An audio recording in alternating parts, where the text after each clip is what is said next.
በደንብ አዳምጡኝ አንድ ሰው አምኗችኋል ማለት የልቦናውን አይን ጨፍኖ መላ ህይወቱን ሰጥቷችሁ ይከተላችኋል ማለት ነው እናንተ ናችሁ ወደ ፈለጋችሁበት የምትመሩት ነገር ግን ያ ሰው ሞኝ ሆኖ አይደለም ስላመናችሁ ነው አምኖኛል ሁሉ ነገሩን ሰጥቶኝ አይኑን ጨፍኗል ብላችሁ ብትዋሹትና ብትክዱት የልቦናውን አይን የገለጠ ጊዜ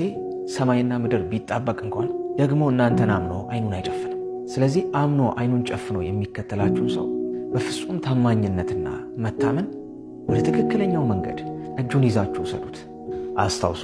ማንንም ሰው አይኑን ጨፍኖ የሚከተላችሁ ሞኝ ሆኖ ምንም ነገር ስለማያውቅ አይደለም እምነቱንና ህይወቱን ስለሰጣችሁ ነው እምነቱንና ህይወቱን የሰጠሽ ሰው ካለ እጁን ይዘሽ ወደ ትክክለኛ ቦታ በታማኝነት አድርሽው አምና አይኗን ጨፍና ሁሉ ነገሯን ህይወቷን ሰጣ የምትከተለን ሴት እጇን ይዘ ወደ ትክክለኛው መዳረሻ አድርሳት ባመነሽ ላይ ብልጥ አትሁኚ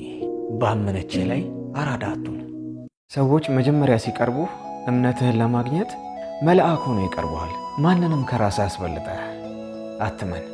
አስታውስ ሰይጣንም ሲፈጠር መልአክ ነበር